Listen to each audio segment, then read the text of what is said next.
The chamber of the Intergalactic Council of Civilized Species shimmered with cold, sterile light. Towering figures of reptilian warlords, insectoid hive minds, floating crystalline intellects, and machine-bound consciousnesses sat in a great spiral formation, each species represented by their most powerful leaders. At the center of it all, Chancellor Vurock of the Zelari Dominion, a species renowned for its ruthless efficiency, stood before the assembly, his elongated skull reflecting the chamber's dim glow. "The matter of humanity is concluded," Vurock declared, his voice smooth and venomous. "They are a danger to themselves, their world, and potentially the galaxy. We have given them time to develop, to prove themselves worthy of coexistence. And what have they done? War, chaos, irrationality." The gathered leaders murmured in agreement. The Viesha swarm, a species of interconnected insectoids, emitted a chorus of clicking approval. The Zertan Accord, a rigidly bureaucratic civilization of amphibian-like beings, displayed votes on their holographic interfaces, a wall of green confirming their decision. All in favor of the immediate enslavement of humanity for their own protection and for the order of the galaxy, Vurock asked. The answer was unanimous. Thus, humanity's fate was sealed, not by war, not by invasion, but by bureaucratic decree. Within weeks, the skies of Earth were darkened by alien warships. Resistance, though fierce, was ultimately crushed beneath technology thousands of years more advanced. Humanity, proud, defiant, unpredictable, was broken, or so the aliens believed. The prison of stars, a mining colony on the barren world of Chorus 9. The air was thin, the ground cracked and scorched. The sky, an endless stretch of dust-choked red. Here, under the watchful eyes of their Zelari overseers, thousands of humans toiled in massive excavation pits, their bodies covered in grime, their spirits worn but unbroken. Among them was Captain Elias Vance, once an officer in Earth's military, now reduced to a laborer. He had spent the last 6 months studying every crack in the alien systems. His sharp brown eyes, now lined with exhaustion, missed nothing. Their supply routes, their guard rotations, their technology. The aliens thought humanity was defeated, that their will had been shattered. But Vance knew better. You don't enslave humans and expect them to stay quiet. A mechanical shock whip cracked against the ground near his feet, sending a jolt of static through the dry air.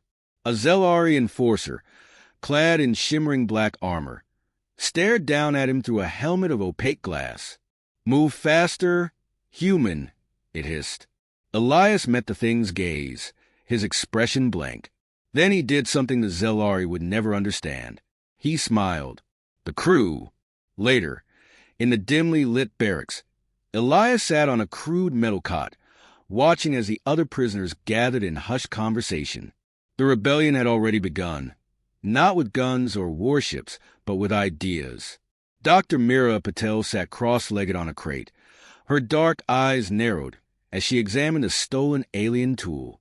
Once a leading engineer at one of Earth's top research facilities, she now used her brilliance in secret, unraveling the mysteries of alien technology piece by piece.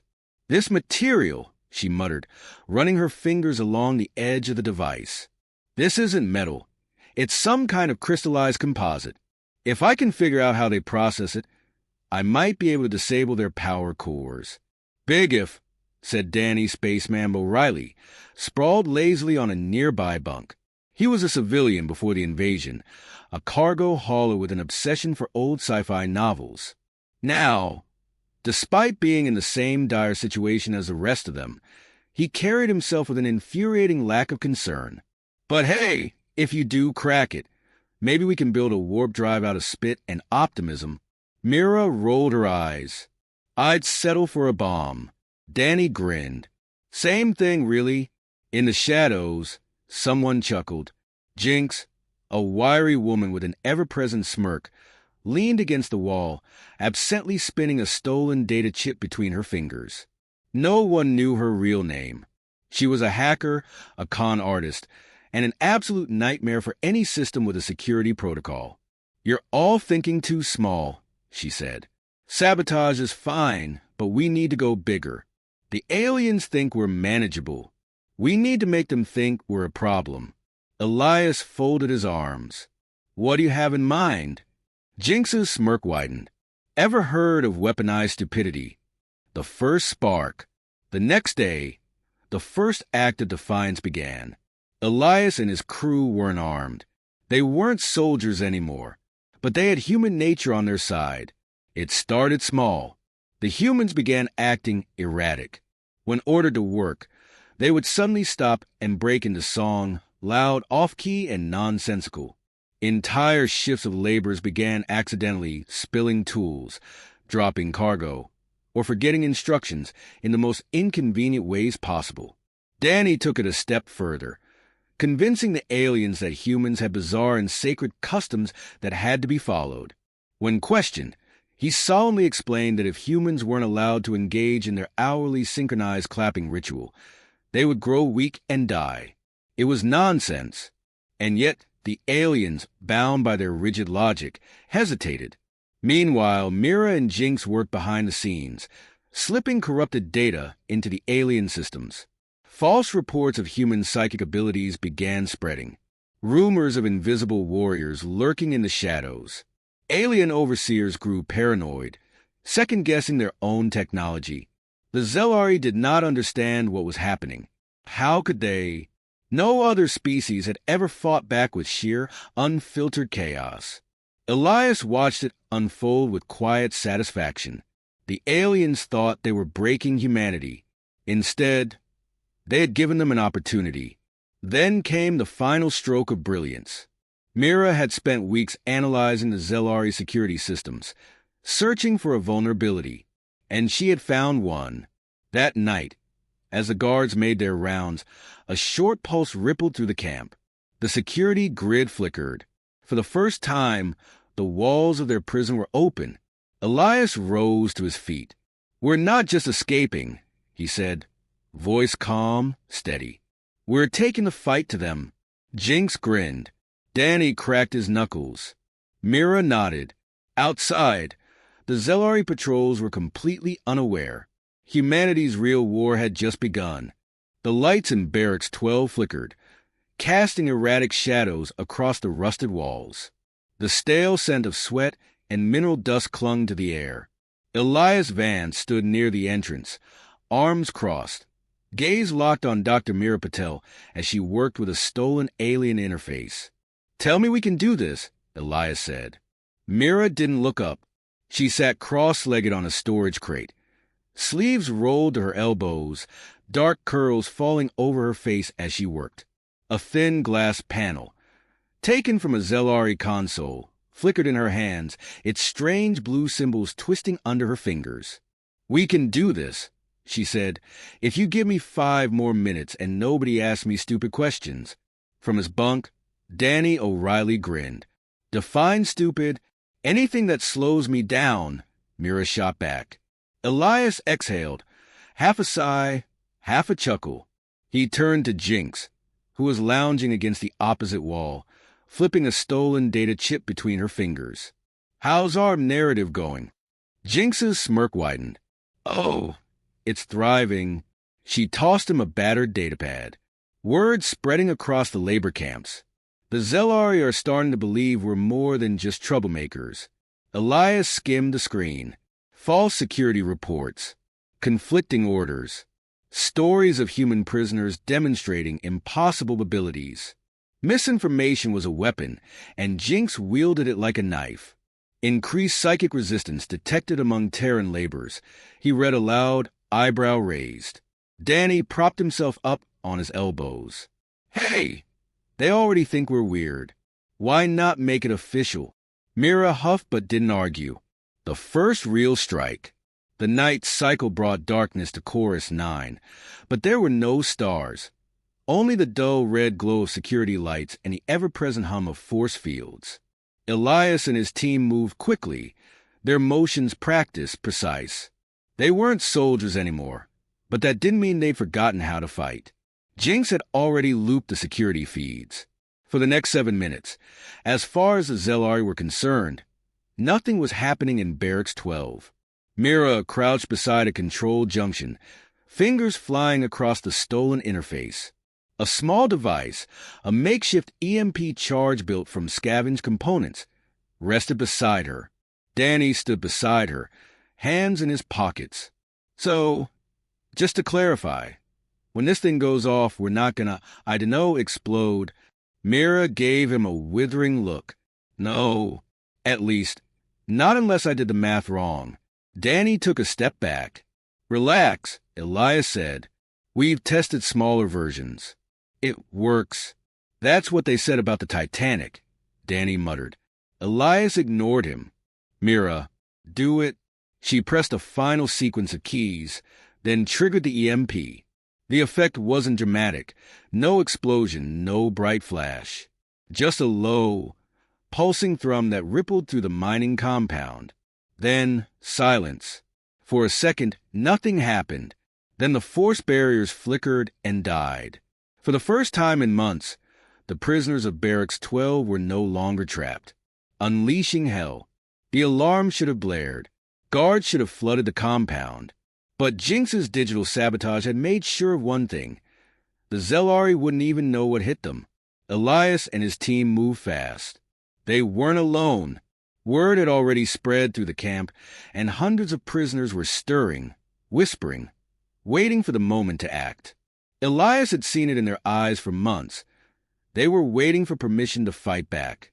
Now they had it. The first Zelari enforcer barely had time to react before Elias drove a stolen shock baton into its ribs, sending a surge of electricity through its armored body.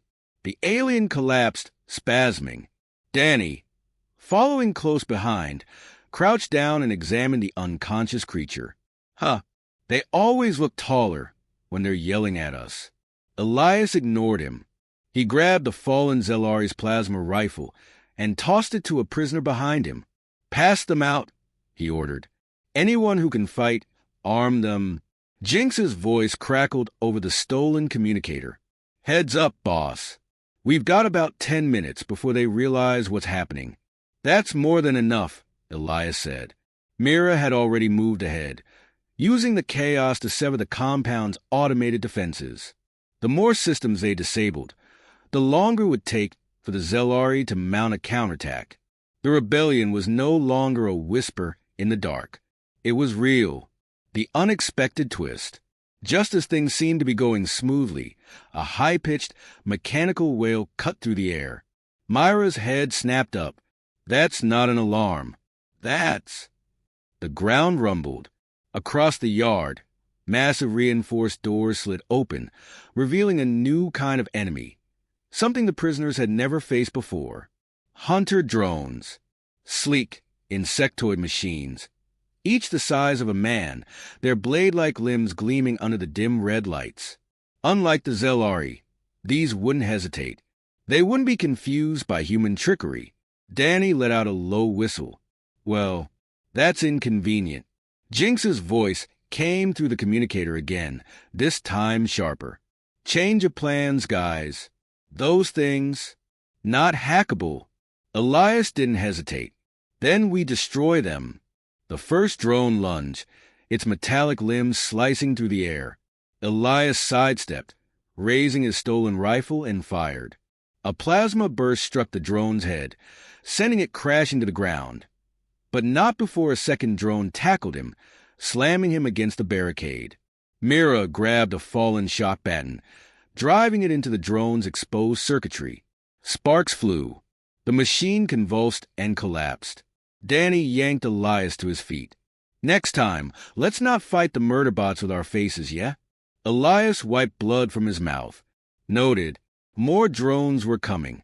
They had minutes before the entire Zelari force descended on them. Mira glanced at the sky. We need an exit plan. Now, Jinx's voice cut in. Way ahead of you. A pause. You're gonna love this. The escape gambit. Above them, the sky exploded. A cargo freighter, its engines burning too hot, came screaming through the atmosphere. The prisoners cheered as it descended, skimming dangerously low over the compound. Danny laughed in disbelief. You hijacked a ship? Jinx's smug voice crackled through. Correction. I hijacked their ship. The freighter's bay doors slammed open, revealing a makeshift escape route. Elias took one look at the incoming reinforcements and made a snap decision. We go now, he ordered. Anyone who can fight, cover the retreat. As prisoners flooded toward the freighter, the Zelari finally realized what was happening. Energy weapons lit up the night, but it was too late. Humanity had taken its first step toward freedom, and the galaxy had no idea what was coming next. The hijacked freighter bucked violently as it broke through the thin atmosphere of Chorus 9, its aging thrusters burning too hot, too fast. Inside the dimly lit cargo hold, hundreds of escaped prisoners held on to whatever they could as the ship lurched again, dodging incoming fire from the Zelari patrols. At the helm, Jinx leaned over the stolen controls, fingers flying over the alien console. I'd just like to point out, she shouted over the blaring alarms, that I have never actually piloted a Zelari freighter before. Really picking a hell of a time to mention that. Elias Van snapped, gripping the back of her chair. Jinx smirked. Relax, Captain. It's like stealing a car, just in space. The ship pitched left, barely avoiding a barrage of plasma fire. Elias turned to Mira Patel, who was wedged between two control panels, desperately rerouting power. Mira, tell me we have weapons. Mira shoved her sleeves up, sweat streaking her face. Define weapons. The kind that shoot? Then no. Danny O'Reilly stumbled into the cockpit, gripping the doorframe for balance. Okay, so bad news. Some of the prisoners in the back are freaking out. Good news. I found the coffee machine. Elias shot him a look. Danny raised his hands. What? Stress management is important. A plasma bolt sizzled past the viewport, shaking the ship again. Jinx cursed under her breath. Okay, we need an actual plan before this turns into a very short escape. Elias narrowed his eyes, thinking fast. They had a ship, but no weapons. The Zelari fleet would never let them get far, and with every second, more enemy reinforcements would be closing in. Then it hit him. Take us into the Maelstrom belt, Elias ordered. Jinx's head whipped around. The hell we are. Mira paled. Elias, that's a death zone. Danny whistled. Oh, I like this plan. Jinx gestured wildly. Of course you do, you lunatic. The Maelstrom belt is a collision nightmare. It's a scrapyard of shipwrecks, debris, and rogue asteroids. No sane person flies through it. Elias's expression remained calm, steady, which is why the Zelari won't expect us to. For a moment, no one spoke. Then Jinx let out a long, slow breath. This is stupid. Danny clapped her shoulder. Welcome to humanity. Jinx grumbled, then jerked the controls. Fine, but if we die, I'm blaming you. Into the storm. The Maelstrom belt loomed ahead, a vast expanse of twisted metal, shattered warships, and tumbling asteroids. It stretched for thousands of kilometers, a graveyard of forgotten battles. As the freighter plunged into the debris field, the Zelari patrols hesitated. They wouldn't dare follow. Elias watched the scanner. They're pulling back. Mira exhaled in relief. They really think we're crazy enough to go through with this. Danny grinned. Aren't we? Jinx tightened her grip on the controls. I swear to every god in the galaxy, if we survive this, I am never flying again. The ship twisted through the wreckage, dodging broken hulls and spinning debris. Mira shouted warnings. Elias called out course corrections, and Jinx, against all odds, kept them alive. But then the proximity alarm screamed. Myra's eyes widened. Something's moving in the wreckage. A hulking derelict battleship, long dead but still partially active, lurched into view. It was Zelarian design, but its lights flickered erratically, half its systems still operational. That ship shouldn't be moving, Jinx said through gritted teeth. Danny peered at the sensors. I think it's manned. Elias's jaw tightened. Not just manned. Occupied. The Ghost Fleet. Before anyone could react, a hail came through. The screen crackled and a scarred human face appeared. A woman, her expression hard, her uniform patched with scavenged armor. "This is Commander Layla Torrance of the Free Human Fleet," she said, her voice sharp as steel. "You just wandered into our scrapyard." Silence filled the cockpit. Elias stared at the screen, stunned. "You're human." Torrance's lips quirked. "So are you." Mira leaned forward. "Your resistance?" Torrance's expression darkened. "We're what's left. We've been operating in the shadows, scavenging from the Zelari war machine, hiding here in the belt, waiting for a chance to hit them back." Elias exchanged looks with his crew. Hope. Real hope. Torrance folded her arms.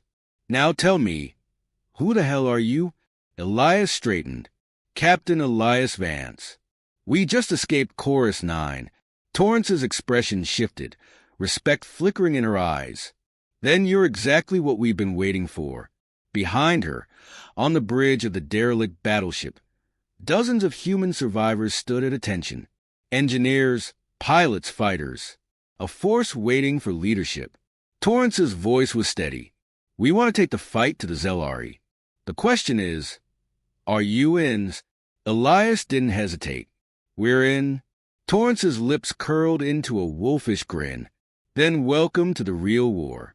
Elias Vance stood on the bridge of the Argos, an ancient Zelari battleship now under human control. The holographic display before him flickered with tactical readouts, fleet positions, enemy patrols, and the beating heart of the Zelari Dominion, Velshera Prime, their capital world. "All right," Commander Layla Torrance said, arms crossed. "Explain to me how we're supposed to take on the most powerful empire in the galaxy with a bunch of scavenged ships and exactly one functioning coffee maker." Danny O'Reilly, leaning against a console, raised a hand. "Correction. Half a coffee maker." Torrance shot him a glare. Elias smirked but kept his focus on the display. "We're not going in guns blazing.